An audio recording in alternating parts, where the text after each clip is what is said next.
दिल्ली जो है वो झांकी है, बिहार अभी बाकी है। विपक्ष का सुपड़ा साफ होगा है, वो गठबंधन रहेगा कि नहीं रहेगा ये भी आने वाले कुछ समय में आपके सामने स्पष्ट हो जाएगा। देखिए, सत्ता पक्ष में रही है विपक्ष में रहे, आपकी राजनीति जनता तय करती है। जो विपक्ष के 3-4 घटक दल आपको दिख रहे हैं, एक आध घटक दल तो एनडीए के साथ आ जाएंगे। चिराग पासवान के छोटे भाई राजेश वर्मा ने कर दिया अब तक का सबसे बड़ा खुलासा। कह दिया महागठबंधन की ओर से 2 से 3 ऐसे दल हैं जो जल्द ही एनडीए में शामिल हो सकते हैं। नमस्कार, आप देख रहे हैं देशवा न्यूज, आपके साथ मैं हूं राजनंदिनी।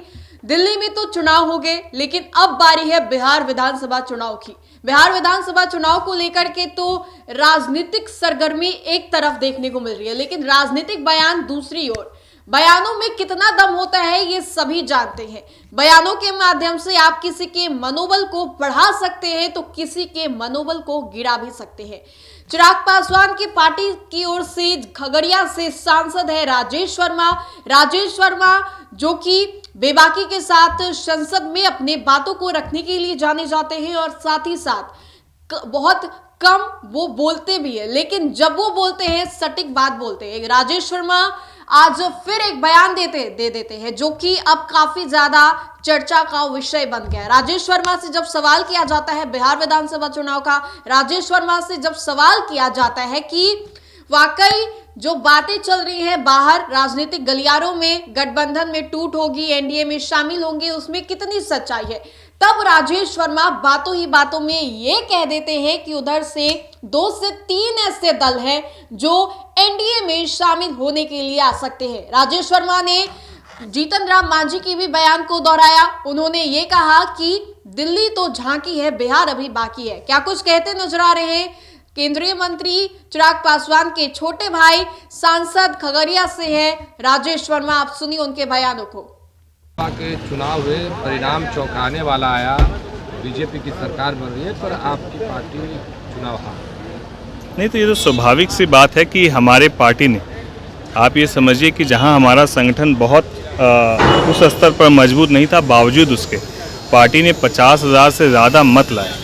और हम लोग एक अलाइन पार्टनर होने के नाते हमारे नेता ने कमोबेश 10 से ज़्यादा विधानसभाओं में सभा की, और जहाँ जहाँ हमारे नेता ने सभा की वहाँ सभी जगहों पर एनडीए की प्रचंड जीत भी हुई। तो ये सामूहिक एक प्रयास था, और एक हमारे पार्टी का हमेशा से ये रहा है कि हम लोग लगभग कमोबेश जहाँ जहाँ एनडीए तय करेगा वहाँ वहाँ हमारी पार्टी ने चुनाव लड़ने का काम किया और एनडीए को भी मजबूत किया, और हमारा संगठन का भी वहाँ पर धीरे धीरे और अब हम लोग मजबूत करने का काम करेंगे। बिहार को लेकर कहा जा रहा है, महागठबंधन के लोग कह रहे हैं कि दिल्ली में चाहे जो कुछ भी हुआ, बिहार में तो तेजस्वी यादव ही मुख्यमंत्री बने। नहीं, अच्छी बात है।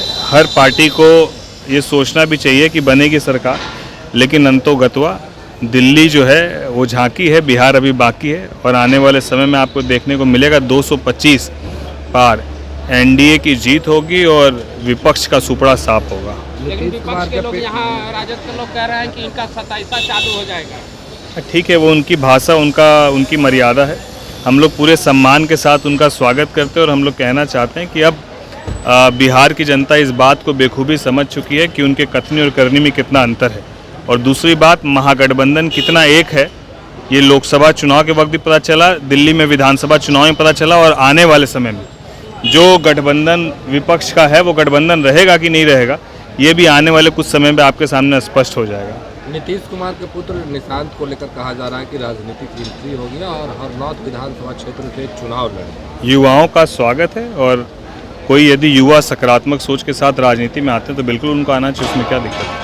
बजट पेश हुआ, उसमें कहा जा रहा है, जो विपक्ष के सांसद है उनका कहना है कि बिहार को कुछ नहीं मिला, फिर से मुंगेरी लाल के हसीन सपने। मुझे तो समझ में नहीं आता है कि यही विपक्ष दिल्ली में खड़ा होकर बोलता है कि पूरा बजट बिहार का था, और वही विपक्ष बिहार में आके बोलता है कि बिहार को कुछ नहीं मिला। तो मैं यही बात कहता हूँ, इनके कथनी और करनी में ज़मीन आसमान का अंतर है। अब बिहार को क्या मिलता? पिछले बजट में बिहार को लगभग 70,000 करोड़ की योजनाएं मिली।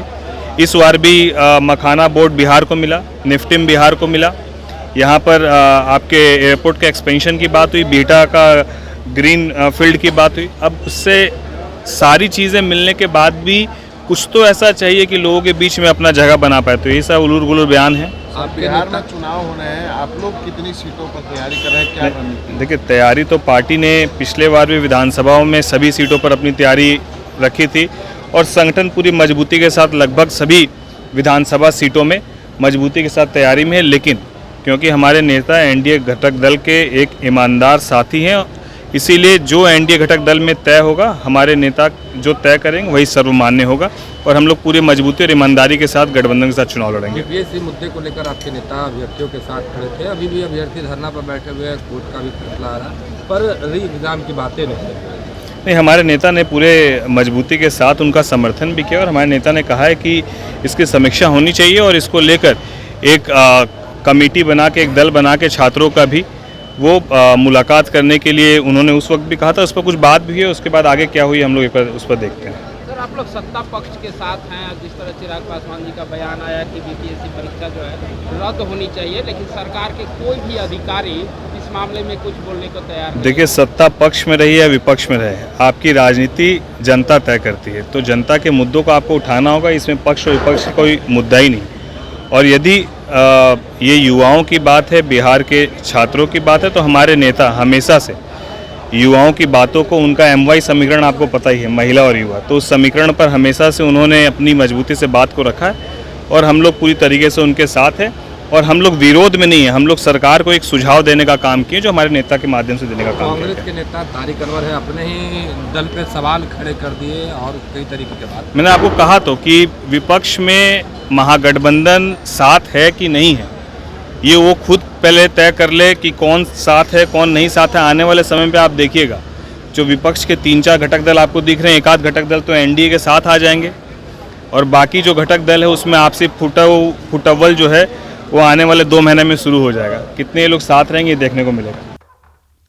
तो आपने सुना राजेश वर्मा, जो कि अपनी बातों को रखने के लिए जाने जाते हैं, युवा सांसद हैं लोक जनशक्ति पार्टी रामविलास के। खगड़िया से ये सांसद हैं और खगड़िया के लगभग सभी मुद्दे को ये संसद में बेबाकी के साथ उठाते हैं। लेकिन बिहार विधानसभा चुनाव को लेकर के संसद के अलावा जब आज वो पटना एयरपोर्ट पहुंचते हैं, तो पटना एयरपोर्ट पर ये एक बड़ा बयान दे देते हैं। राजेश वर्मा के इस बयान के बाद क्या कुछ होता है ये देखने वाली बात होगी। लेकिन आपको याद होगा कि आज से तकरीबन 3 से 4 महीने पहले राजेश वर्मा, शांभवी चौधरी और उनके जो साथी हैं लोक जनशक्ति पार्टी रामविलास में जो सांसद हैं, उनको लेकर के भी बातें चल रही थी, वीणा देवी को लेकर के, कि ये तीनों ही छोड़ करके पार्टी को बीजेपी के संपर्क में है, जल्द ही बीजेपी में शामिल हो सकते हैं।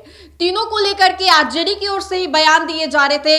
अब उल्टा बयान दिया जा रहा है राजेश वर्मा की ओर से कि महागठबंधन में जल्द ही बड़ा टूट होने वाला है। समय का पहिया है, बहुत तेजी से बदलता है। पहले आरजेडी की ओर से बयान आ रहा था, अब राजेश वर्मा ने अपनी चुप्पी तोड़ते हुए आरजेडी, महागठबंधन सभी को अपने चपेटे में लिया है और बड़ा बयान दे दिया है। बहरहाल आपको क्या लगता है कि वाकई महागठबंधन विधानसभा चुनाव से पहले बिखरने वाली है या निखरने वाली है? अपनी राय हमें कमेंट सेक्शन में जरूर बताएं।